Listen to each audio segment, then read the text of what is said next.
आणि या सगळ्याबद्दल अधिक माहिती देण्यासाठी प्रशांत कदम आमचे दिल्लीचे प्रतिनिधी आपल्या सोबत आहेत। प्रशांत, जिल्हा बँकांना 21,000 कोटी सरकार देणार आहे। जर का 21,000 कोटी ही किंमत बघता जिल्हा बँकांचं याच्याने समाधान होणार आहे का? कितपत आशा वाटते?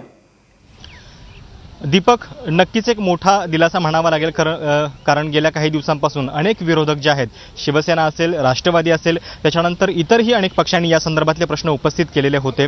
जिल्हा बँक आणि कोऑपरेटिव्ह बँक यांच्यावरती जे निर्बंध घातलेले होते त्याच्यामुळं काही गोष्टी म्हणजे ते निर्बंध घालताना सरकारचा तर्क असा होता की काळा पैसा पांढऱ्यामध्ये रूपांतर करण्याच्या या सगळ्या एजन्सीज बनलेल्या आहेत। हा आरोप खरं तर काही अंशी खरा जरी असला तरी याच्यामुळे शेतकऱ्यांना जास्त त्रास होत होता, कारण अनेक शेतकऱ्यांची बँक अकाउंट जी आहेत ती राष्ट्रीय बँकांमध्ये नसतात, तर ती गावातल्या छोट्या छोट्या सहकारी बँका त्याच्यानंतर जिल्हा बँकांमध्ये असतात आणि त्यामुळे या निर्णयाबद्दल फेरविचार करण्याची मागणी होत होती। अर्थात सरकारने आज जो निर्णय जाहीर केलेला आहे अर्थ सचिव शक्तिकांत दास यांनी, त्याच्यामध्ये एकच नियम जो आहे तो खरं तर म्हणजे मान्य केलेला आहे।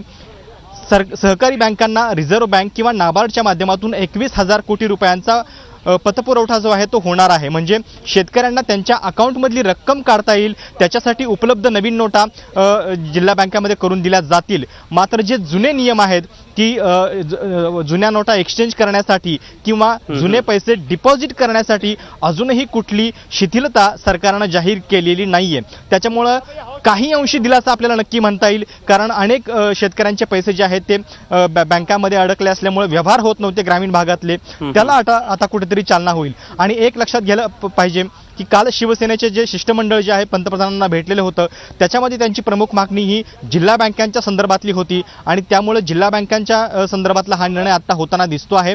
अर्थात याच्यामध्ये पूर्ण यश सगळ्यांना मिळालेलं नाहीये, कारण जी मागणी होती की जिल्हा बँका या जुन्या नोटा स्वीकारण्यासाठी देखील उपलब्ध करून दिल्या जाव्यात, ती अजून मान्य करण्यात आलेली नाहीये, हे महत्त्वाचं आहे। पण त्यांचा पतपुरवठा जो आहे तो मात्र सुरळीत होणार आहे। दुसरे एक 2-3 निर्णय सरकारने जे घेतलेले आहेत त्याच्यामध्ये डेबिट कार्डवरचे जे व्यवहार आहेत जे आपण सध्या नेटच्या माध्यमातून करतोय ते 31 डिसेंबर पर्यंत सर्व्हिस टॅक्स विना केले जातील, म्हणजे त्याच्यावरचा सर्व्हिस टॅक्स जो आहे तो माफ केला जाईल। शिवाय पेटीएम मधलं जे वॉलेट असतं त्याची मर्यादा 10,000 रुपयापर्यंत होती, ती आता वाढवून 20,000 रुपये करण्यात आलेली आहे। आणि IRCTC म्हणजे रेल्वेचं जे बुकिंग आहे ते 31 डिसेंबर पर्यंत सेवा करमुक्त असणार आहे। त्यामुळे हे असे काही निर्णय दिलासा देणारे सरकारने आज घेतलेले आहेत।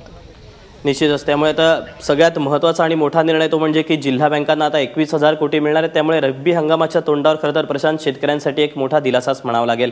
प्रशांत, धन्यवाद दिलेल्या सगळ्या सविस्तर माहितीबद्दल।